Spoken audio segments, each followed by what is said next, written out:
RTV6, Indianapolis This Week. Thank you so much for joining us for Indianapolis This Week. Now just 2 weeks away from Christmas. And let's start with that incredible turn of events in the carrier saga. It all exploded Wednesday night. Donald Trump there going on Twitter to criticize Union President Chuck Jones, saying Jones has done a terrible job of representing carrier workers, and no wonder companies are fleeing the country. He went on to say and tweeted, if the union's any good, they would have kept those jobs in Indiana, spend more time working, less time talking, and reduce dues. And I say, wow. Jones had said Trump lied on stage at Carrier when he talked about saving 1,100 jobs. 300 jobs were never leaving, and another 600 are still going to Mexico.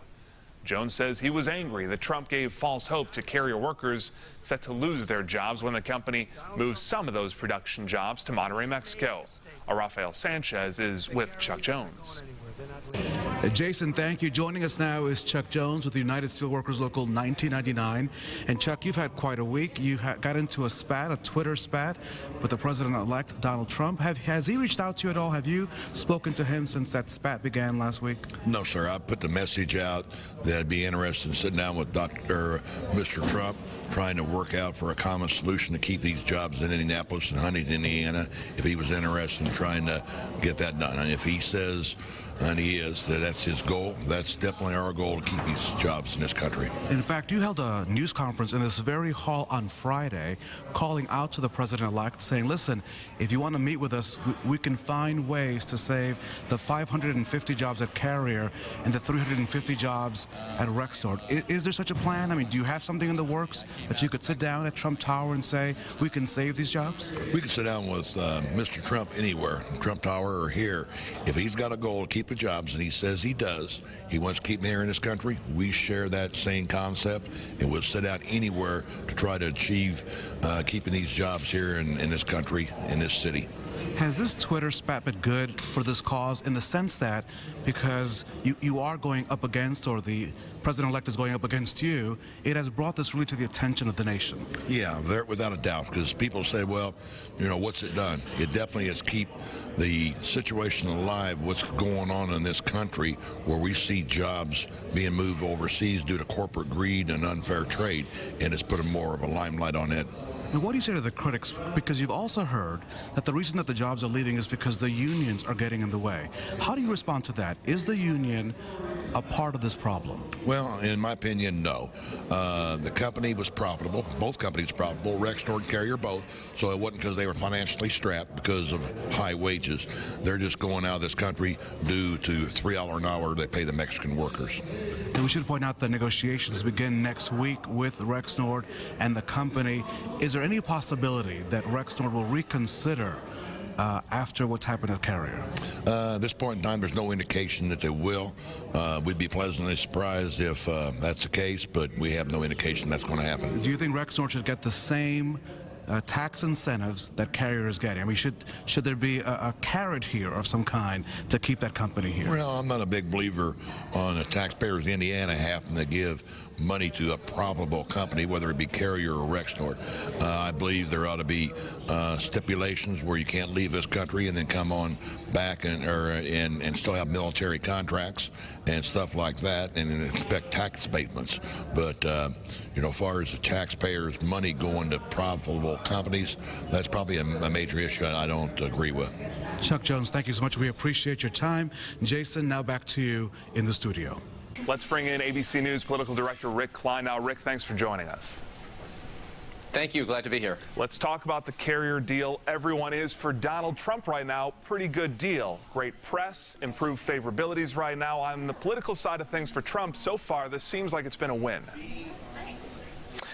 It has been a PR win, but everything comes with complications. And for Donald Trump, the fine print of the Carrier deal will take a long time to get through. We know that Carrier isn't saving all of the jobs in Indiana. And then the bizarre case of the public tangle with a union official, unprecedented for a president-elect, someone in that kind of authority, to single out a private citizen like this. So he always gets things done, but when he gets it done, it ends up being a little bit messy. And the full story, which is yet to come out, is going to be quite a bit more complicated than the initial headlines would suggest. suggest. You and I have been talking about Donald Trump for a year. We know to expect the unexpected. But when it comes to that Twitter fallout with Chuck Jones here in Indianapolis, they're in Washington. What's the sense about that? What are people talking about, those on Capitol Hill? It starts with just a general sense of being stunned that the president-elect would go to these kind of lengths, apparently because he saw an interview with Mr. Jones on television and didn't like what he saw.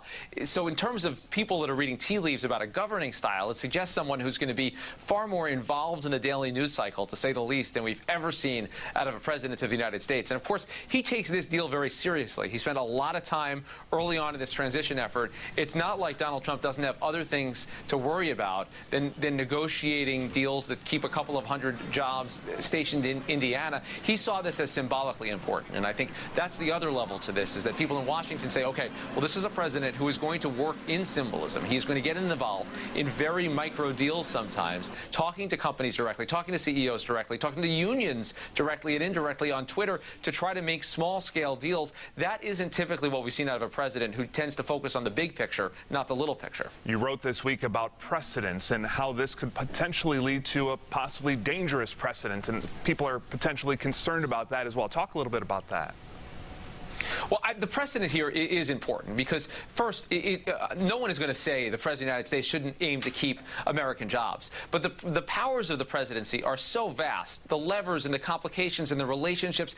Every company that he's talking to has such vast business to the with the federal government when it comes to tax subsidies, to land use policies, to regulations, to foreign trade deals, to rights for different deals overseas. So everything that you do that comes in contact with the federal government is so much more complicated than just negotiating a deal as you would a private citizen or even as a governor might. So that's where the complications of this are important. It wasn't just Carrier, it was also Boeing. He was very critical of Boeing over the Air Force One deal, essentially threatening the federal contract of a company that has been critical of his position on trade. So there are so many layers to the potential actors here when the President of the United States gets involved, not just in this very direct way, but in this very personal and public way. We have seen a bit of a, I'll call it an awkward song and dance a bit among Republicans when it comes to Trump's threat of a 35% tariff. Vice President-elect Mike Pence wouldn't necessarily back it several times on Morning Joe this week. McCarthy had stepped away from it as well. Can we expect this to continue, or will they get onto the same page?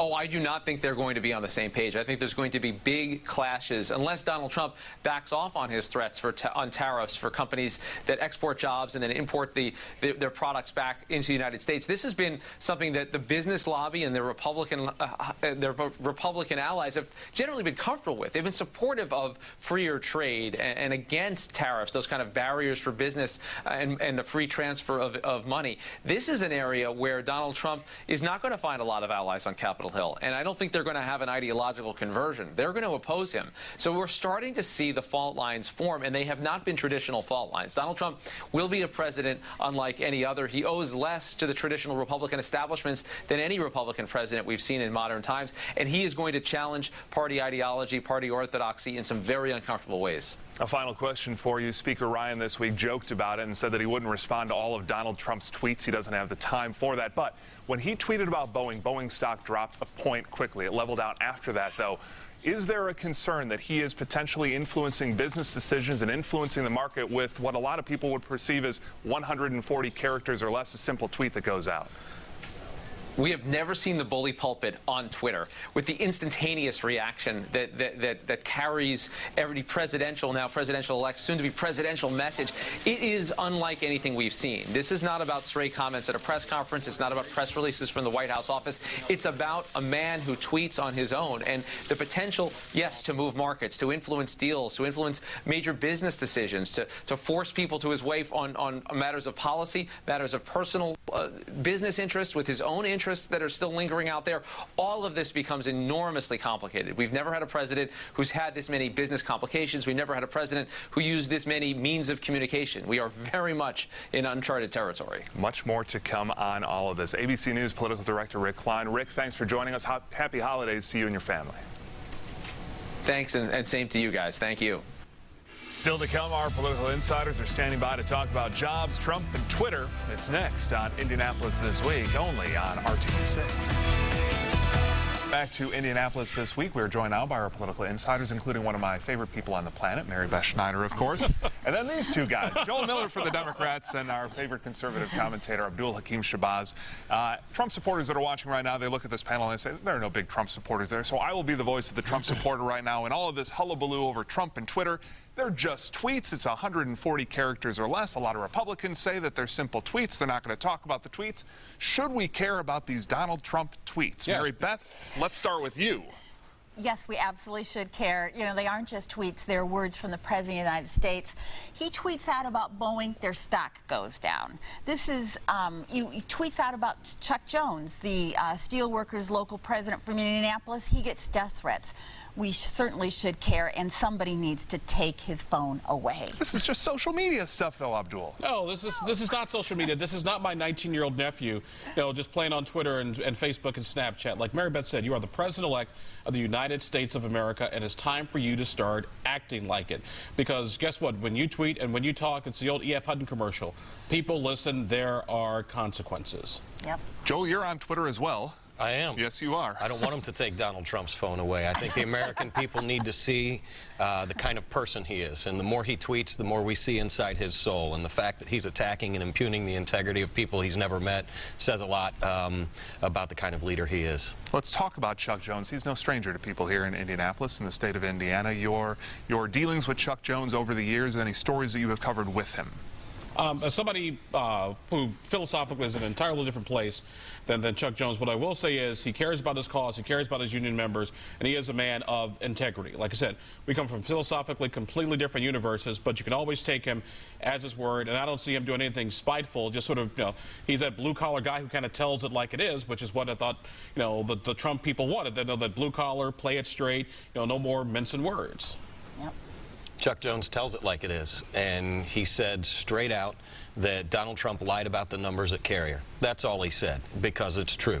And he was attacked for it. And if there's one thing that anybody can learn about Chuck Jones is that he's not scared of Donald Trump, and he's not going to be swayed from pointing out when somebody like Donald Trump specifically lies and breaks the hearts of Chuck Jones's workers, he's going to call him out every time.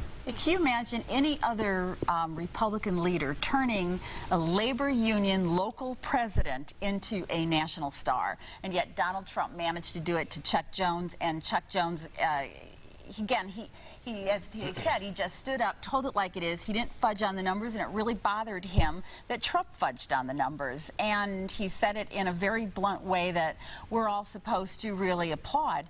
Instead, according to the Trump people, but Donald Trump, instead of just letting it roll off as he should have, or correcting his numbers as he should have, he goes on an attack on Twitter. Again, this is just unpresidential. I really, maybe we do learn something about Donald Trump, but I guess I'm tired of learning something about Donald Trump every day. What I'd like to learn is that he's grown into the job, and I'm not sure it's possible. Well, actually, if you're like me in the Twitter and social media business, the heck, Donald Trump attacking you might be the best news all day, because it just grows your followers. Yeah. And grows your base like crazy. I don't know if that's Chuck Jones' goal, is to grow his Twitter followers. Let's talk about the Republicans now. Up until Election Day, you know, Republicans, many of them and Donald Trump had been kind of on different pages, and then there was this kind of this kumbaya moment after his election.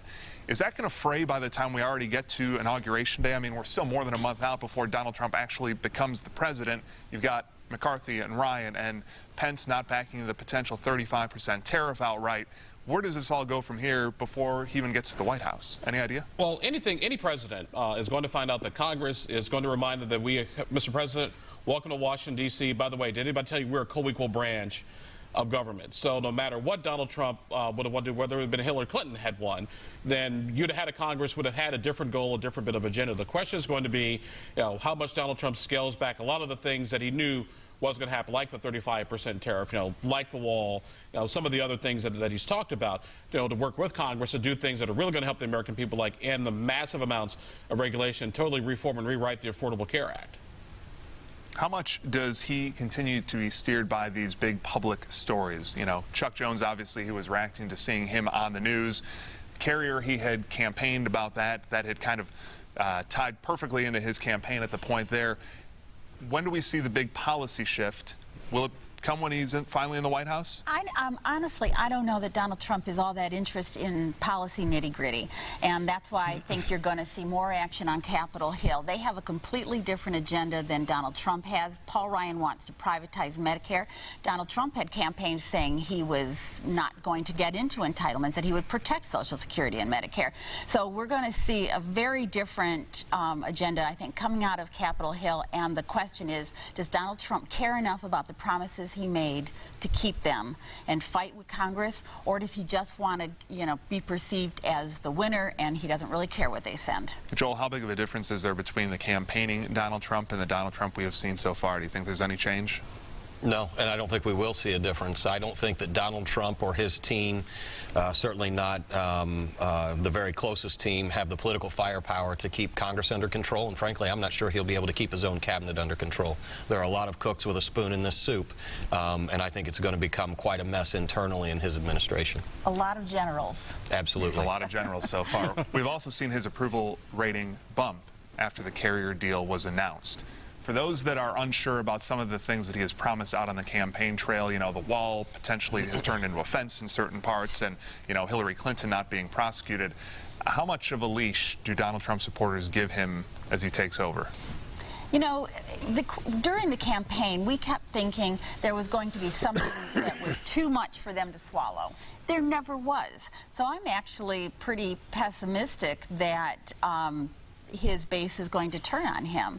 I think that they did think that they elected him to shake things up, and they really are not too concerned about all the details of what happens. I don't think that any of them really expect a full wall to be built there. Mary Beth, filibusters right up to the end. Duel, Joel, Mary Beth. Thank you so much for joining us. You can follow all of them and us right now on Twitter at Indy This Week. Coming up here this morning, a celebration 200 years in the making. And no, it's not Abdul's birthday. Indiana's bicentennial memorial today. So what exactly did 200 years of history in the Hoosier State look like? We're going to take you for a special trip back in time next. You're watching Indianapolis This Week on RTV6.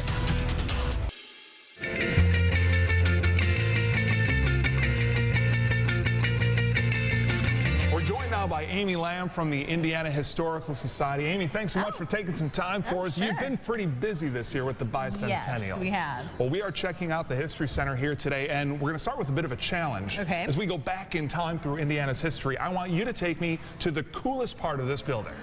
Well, right now it would have to be our You Are There 1816. Let's go. Let's go.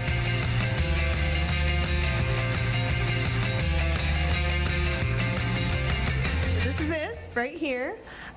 We call it Indiana Joins the Nation because we're going back in time to a room in Corydon, Indiana, where our state founding fathers are talking about what should be in the first state constitution. The last step in the process is writing a constitution that we will submit for federal approval.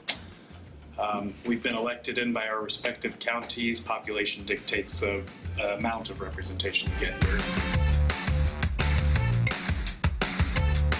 Thank you all for your time. Appreciate it. This has been a blast and a half. Look forward to the future. It's a pretty cool place.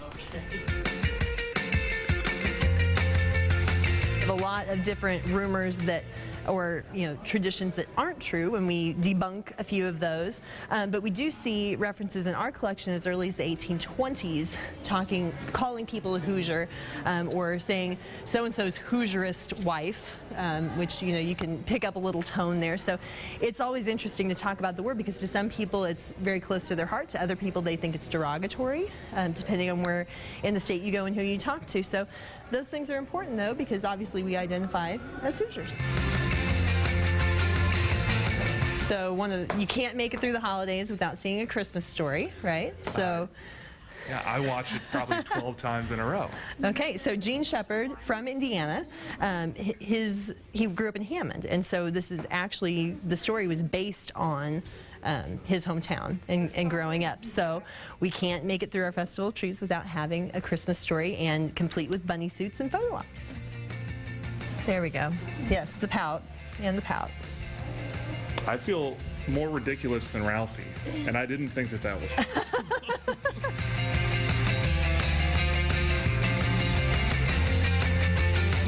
what are some elements of Indiana-specific history that a lot of even hardcore Hoosiers might not know and are surprised to hear? Oh gosh, well, I mean, because there are a ton. Sure. Well, I mean, you've got some of the utopian societies that were popping up down in southern Indiana with New Harmony. They actually had two different communities that had two different sets of beliefs. One thing that has always fascinated me is the progressiveness and then the non-progressiveness of Indiana. For example, we have yearbooks from Shortridge High School back in the 1860s that there were black students who were attending there. And then, of course, you know, you get into the 1920s and all of a sudden you've got school segregation, you've got Crispus Attucks, you know, making a case for, you know, helping to move us forward and reintegrate the schools. You know, there's a lot of musical heritage here. We're here in the Cole Porter Room. A lot of people don't realize that the person who wrote Kiss Me Kate and had so many great American songbook titles was from Indiana. Hoagie Carmichael also is another wonderful composer. So it's not just Michael Jackson. You know, we go back with musical heritage and literary heritage quite a bit too. You know, James Whitcomb Riley, Meredith Nicholson, all sorts of different people who have had an influence outside of Indiana, but they maintain their Hoosier roots. Amy Lamb, we want to thank you so much for your time. And for those that are very interested and they want to learn a whole lot more, what's the website they want to go to? They want to go to indianahistory.org. Merry Christmas to you. Merry Christmas to you. Thank you. And you can go to that website right now for details on today's big party. We'll be right back.